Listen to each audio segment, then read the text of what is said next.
Isn't that just a gorgeous sight to see? Got the morning sun just shining right there on the Florida King peach tree, completely full with blossoms.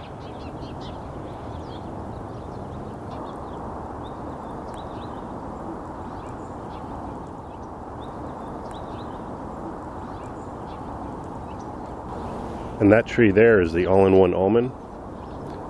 Beautiful white blooms. And this one here is the aprium, apricot plum hybrid. Still many more blooms to open up on this tree.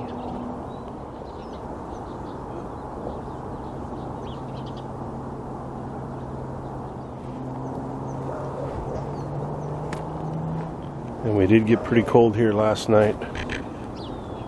This is the bird bath. Frozen solid.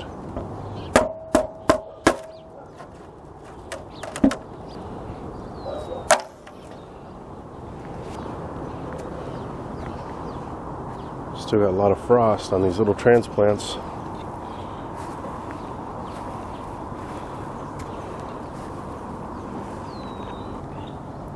The Ashitaba took a bit of a beating last night with that frost. It's totally unexpected.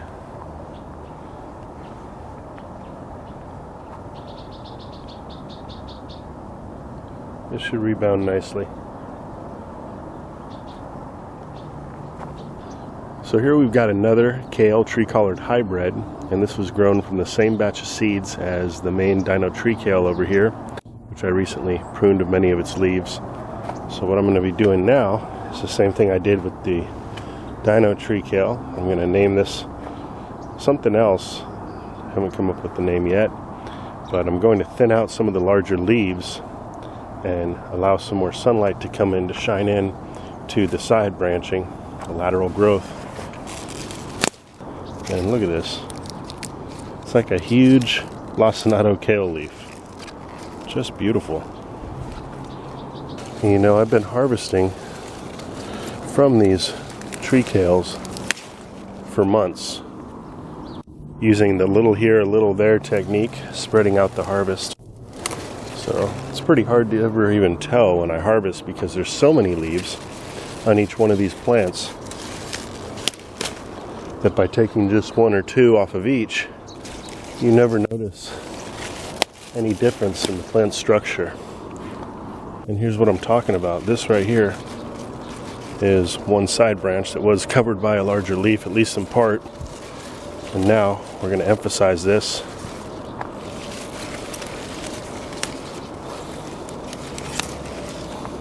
Not only is this going to allow more sun to come through, but it's also going to start to encourage more growth on these new shoots here, as the tree can start to emphasize its energy into the new growth instead of maintaining these older leaves here. So there's several benefits to thinning out these plants. I could have done this easily 2-3 weeks ago even.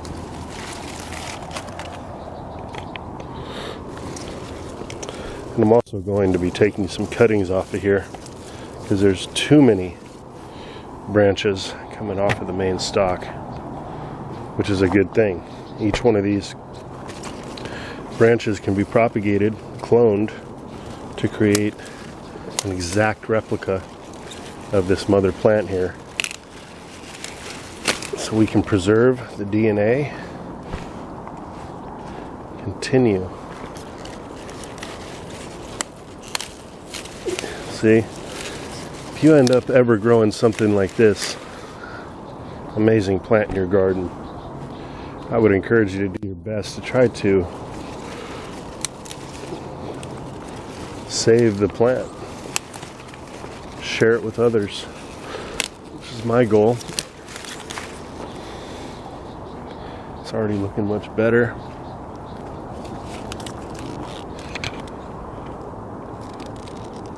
Monster leaves. So here I've got some yellow daylilies starting to reemerge, and I'm going to be taking this entire clump out using my digging fork. For one reason, you can see there's Bermuda grass growing up throughout here. I've been battling this for years in this little patch. It's intertwined itself in between the roots of the daylily. It's been really hard to get rid of, so I'm going to be pulling out this clump, separating it to divide it into many different plants so I can proliferate it throughout the landscape.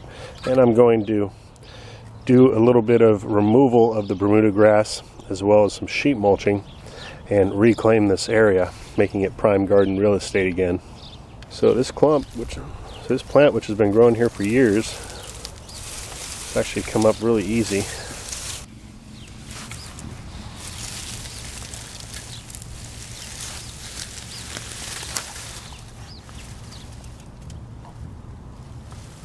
Also got some ants crawling around in here. It's okay. I'm going to take care of this stuff once and for all.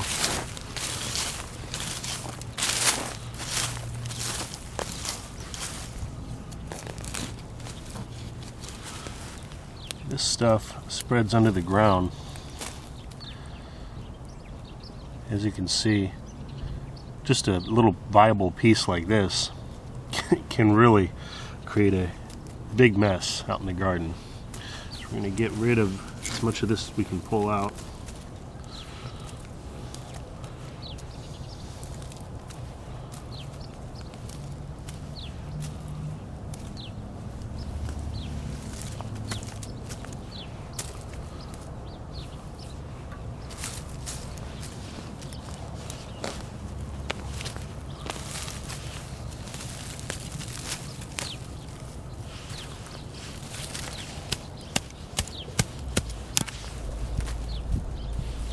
Stuff like this, I'll just leave the soil on here. I'm going to throw this over to the chickens and let them finish up the work.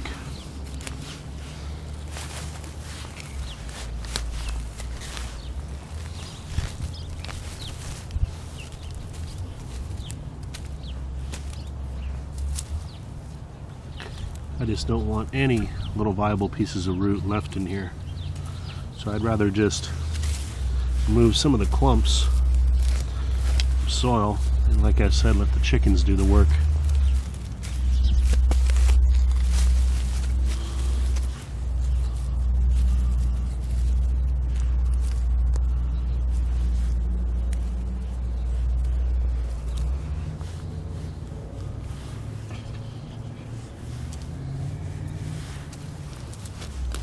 Well, hello there, sir.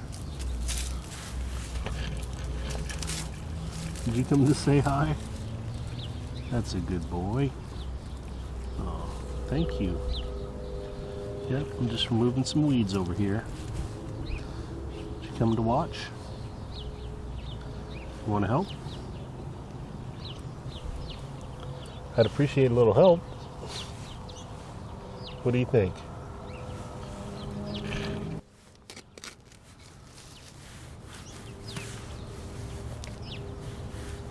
Roots.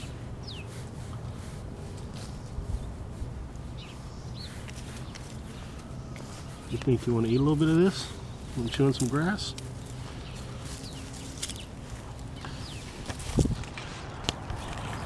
It's looking like you're about due for a bit of a haircut there, sir. No?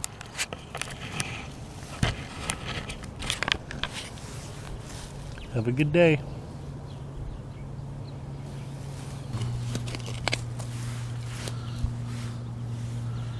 The chickens have been being rather vocal lately because I've been cooping them up during the day. I let them out right in the evening as the sun's going down.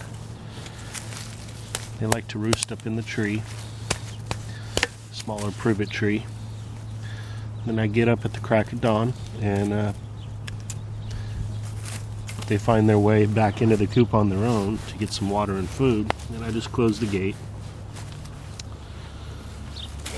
And that's kind of the system that I've come up with now.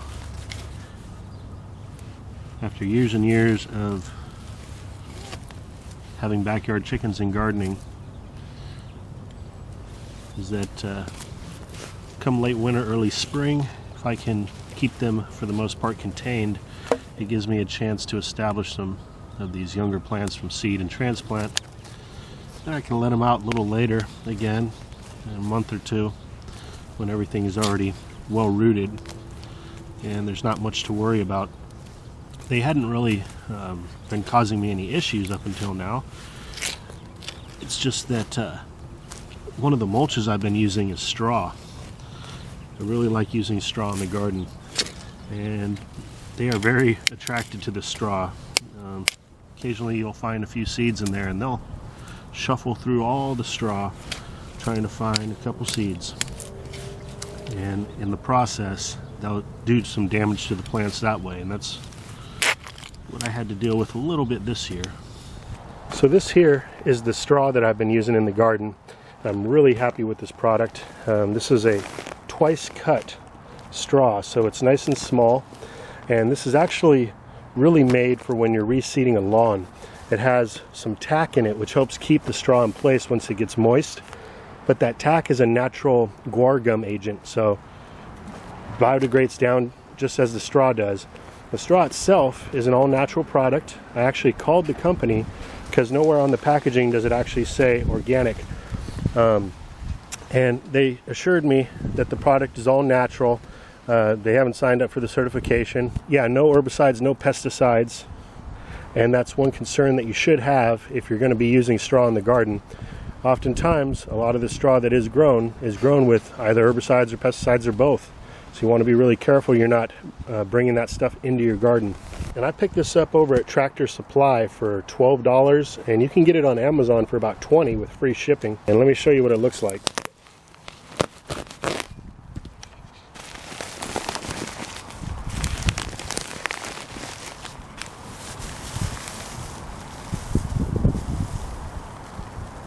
Really nice stuff. Looks like we got most of that root out. A little bit more stuff over here.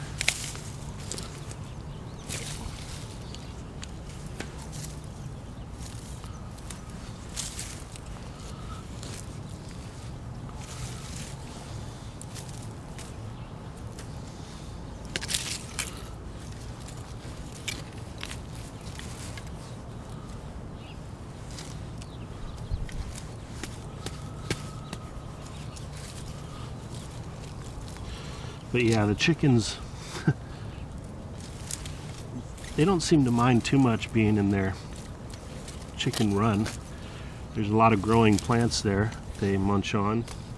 A lot of places for them to hide out, hang out in the sun or the shade.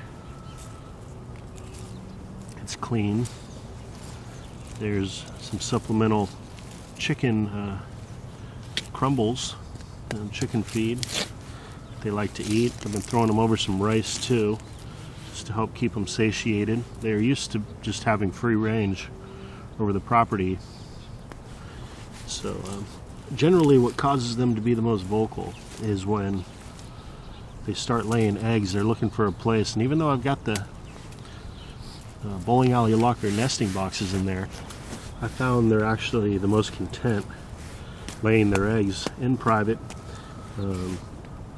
using those 32-gallon Rubbermaid containers as a little nesting box. And I'll just hide those out in different areas throughout the landscape so they can find them on their own, and they really seem to enjoy that more so than a standard nesting box setup. So pretty sure that's why they've been being pretty vocal the last 2 days. They'd rather get out and start looking for a place to lay. And that's another technique that I've employed as well to keep the chickens occupied in the late winter, early spring when I'm doing these plantings, is to actually let them go Brody and lay on their eggs rather than collect the eggs every day. I'll let them, once they got about half a dozen eggs in their box, they'll tend to just lay there, come out once a day for food, water, and to use the restroom, and to do their duty, their business. So, well, this is looking good. Hory hory makes really quick work out of jobs like this. The blade is very strong, thick steel, doesn't bend. You can see how tough the handle is, how thick the metal is there. Cherry wood handle. It's a beautiful day for gardening. We've got some overcast skies, so I'm going to be out here the majority of the day.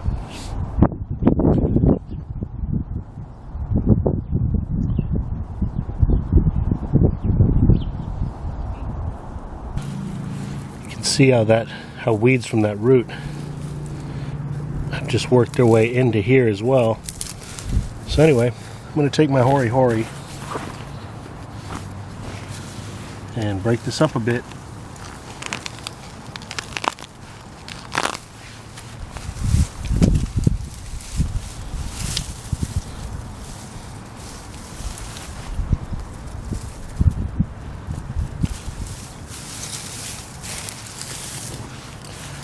The more I break it up, the better I can inspect it for any weeds in here.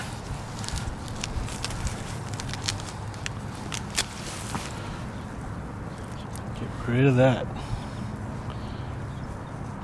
These little tubers here are edible, by the way, and will grow a new daylily. So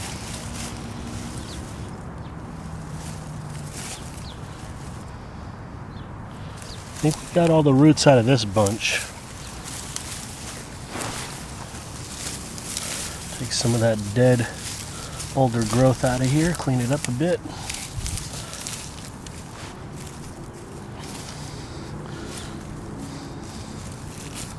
So I'm not looking to make 100 plants out of this. You could, but this will make a nice little cluster.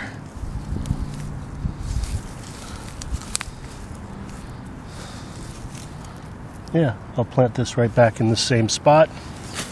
Let's work on this one a little bit.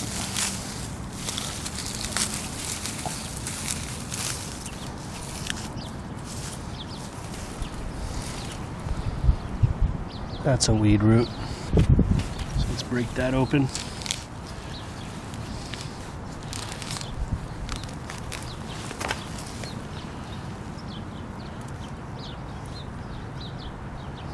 That's a nasty one.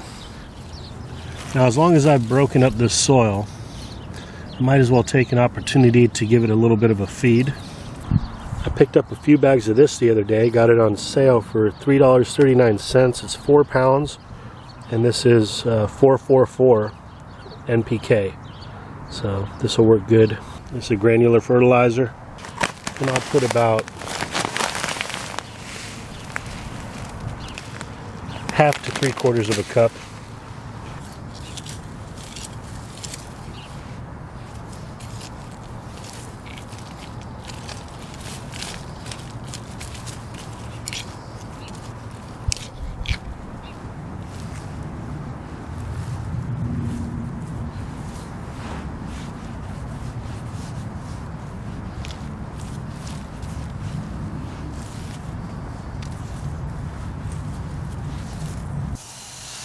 We'll just water this in real good.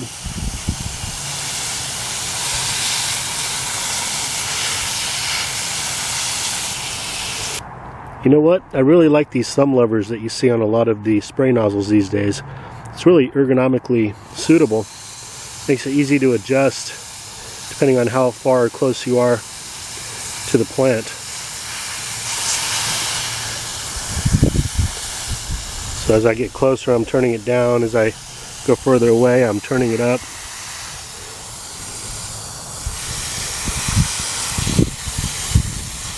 And just as I have many a times before, I'm going to be using this construction or craft paper to do the sheet mulching.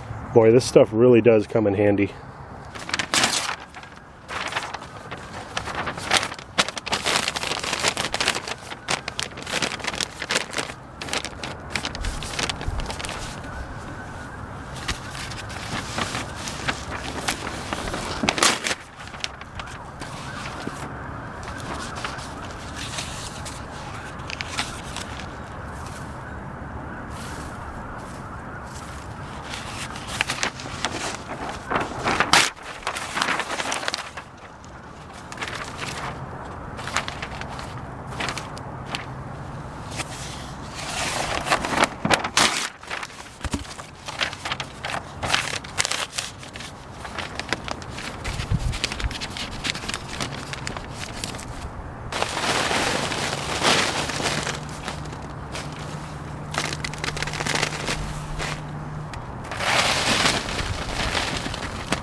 Well, I accidentally knocked into one of these branches and it broke off.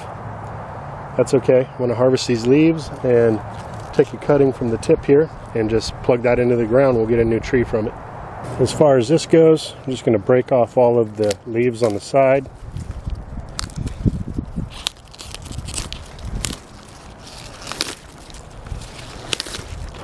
Leave a few remaining on the very top. This is a huge cutting. Just like that. Clean that up a little bit more.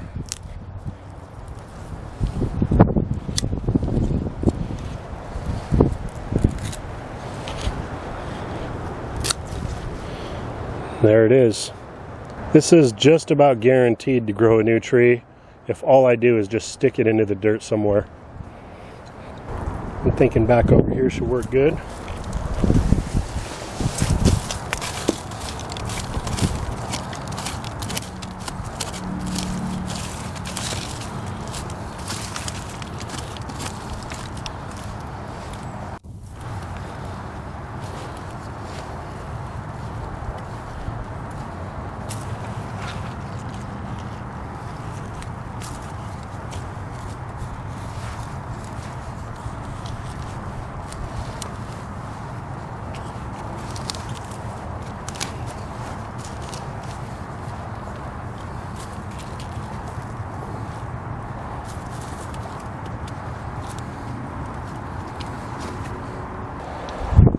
We're getting a lot of things done today. Big jobs, small jobs. It all adds up.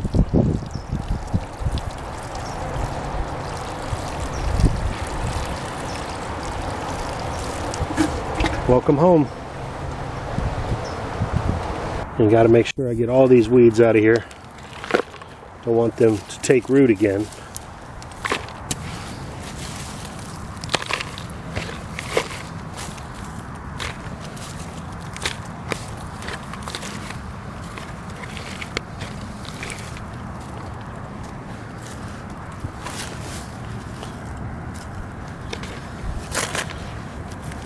Would have been smarter to have a container here up front.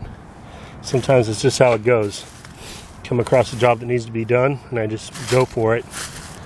So in the chicken run, I have a compost pile here, and I like to just put weeds that could take root again just at the top of the compost heap. And the chickens usually come in, take care of anything that they are interested in. And within a day or two, those roots are going to be fully dry. So if they do get scattered onto the other soil, they're not going to take root at that point. Isn't that right, ladies? All right, looking good. Happy with that. Well, the time has come. I'm going to be dismantling this composting station over here. It served a good purpose, but at this point, it's taking up some prime real estate here in the garden. This area gets full sun, and I'm not doing all that much composting in piles anymore. So it is creating some shade, and instead what I'm going to do is establish a few rows of corn over here. We do have the fruit trees in front, so it will be blocking some of the sunlight, but if I can get that corn going somewhat early, I think it's going to get high enough to where that shouldn't be an issue. And the sun does rotate throughout the day. I've been paying attention to the way it hits the ground, and so it should be doing just fine in this area. There's a nice trellis right here.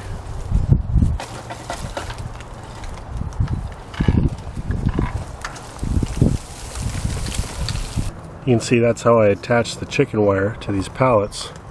And I just use some cotton cord to tie it all together. Man, this thing is held up really well. And this is how I secured the pallets in place, using these stakes and then just wired it to the pallets. That worked out well.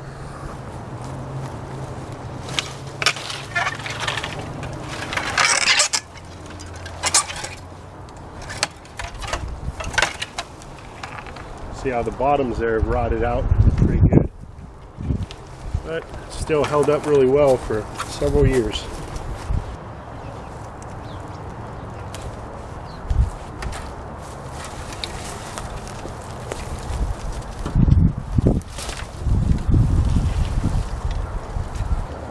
Found a little fella back here when dismantling this compost bin. Bring him over to.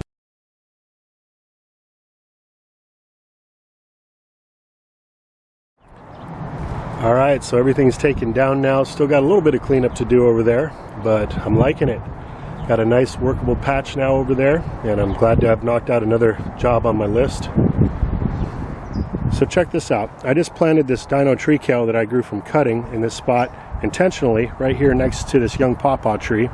And the reason for this being where it is because this tree is going to grow 10 feet tall, and the pawpaw likes plenty of shade, and as you can see there's no canopy tree here to give it that shade during the midday. So I'm going to be using this Dino tree kale as a parent tree to help to protect and shade the pawpaw tree. And as it grows up, I can remove leaves as necessary to let some dappled sunlight in. But I think this is going to work really well. And then after, let's say, 2 or 3 years, I can remove this plant and let the pawpaw get at full sun, as at that point it'll be well established. Just in case it wasn't coming through. That's the little whippersnapper right there. It's been a crazy day. We started off with blue skies and sun. It became an overcast day. And now once again, the clouds have dissipated and we've got this beautiful blue sky. So that technique that I used with the Dino tree kale helping to shade the pawpaw, I'm also going to be using over here on this macadamia nut tree. And in case you're wondering how I go about watering my garden, well, you're looking at it, overhand watering. Over here I just planted out some asparagus crowns. I've actually got a few asparagus poking up over here already, which is cool. And you're probably wondering how it is I find all the time to do this overhead watering. Well, at most I might spend 20 to 30 minutes a day during the early season doing my watering, my new seedlings, my transplants. And because I'm not one to sit around watching TV and that sort of thing, I'm always able to find the time to do a little bit of watering. Now, by the midsummer, I'll have a few sprinklers set up out here, and I can put that on automatic watering as well if I need to. And so far, this has worked out for me. I had always had the intention that once I had my garden design completely laid out, that I'd put something more permanent in on a timer, and that may still come down the road. But for now, this works out fine. I find it very peaceful to be out here. Monitoring what's growing on and doing my watering. It's actually is enjoyable for me. When I had first gotten started on this project, I had a lot of things hooked up on a drip irrigation system, and I just found that that wasn't as effective. I didn't get the results that I get when I'm doing overhead watering. And that's because you're just spot watering, just trickle watering right near the roots of the plant, and the rest of the soil in the surrounding area doesn't get that moisture. And when you do have a complete moisture profile throughout the wood chips and the soil, you end up getting a lot more biology happening, mycelium growth, that sort of thing. And so I really am a fan of overhead watering. But hey, that's just my take on it. You know, whatever works for you is what works for you. The garlic's looking good. I originally had straw around here, and then I recently put some fresh compost on top to give it some added nutrition. And I've got about 8 different patches of garlic growing throughout the garden, both store-bought and garden center varieties, and they're all looking really good. Here we've got an autumn olive, starting to push out some new growth now. Here in early February, we're almost mid-February actually. Check out this monster artichoke plant. Boy, oh boy. This thing is about 6 feet wide. Look at all that shade it's creating under there. Great ground cover crop. And I'm really looking forward to some big, colorful globes. If they're big enough, I might have to harvest these rather than just enjoy them for the flowers and go ahead and eat a few. I absolutely love artichokes. Wonderful perennial crop. Puts off a lot of pups that you can transplant. I started with just 2 originally when I first started this project, and now I've got, I want to say, probably around 20 or so scattered throughout the landscape. Here's a couple in between my fruit trees, and that was just one, and now a couple more have sprung up, so I'll remove 2 of them and leave 1 there. All of these guys over here were all transplanted from pups.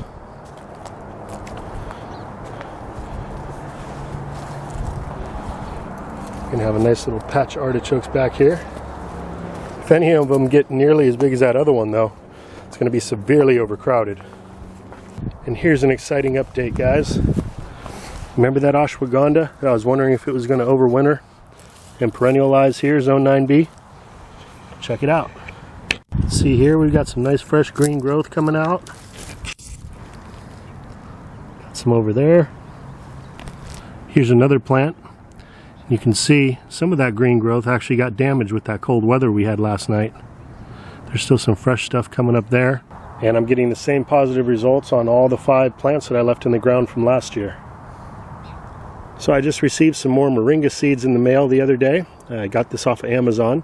These are the same seeds and supplier that I used to grow my original Moringa trees that perennialized here. At one point I did lose them when we got down into the low 20s, and last year didn't have much success with my annual attempt.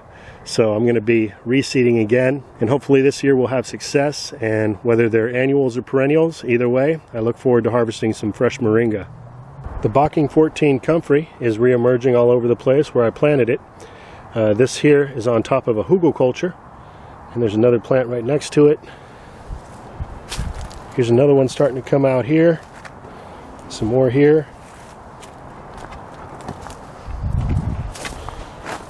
One at the edge of the hugel mound.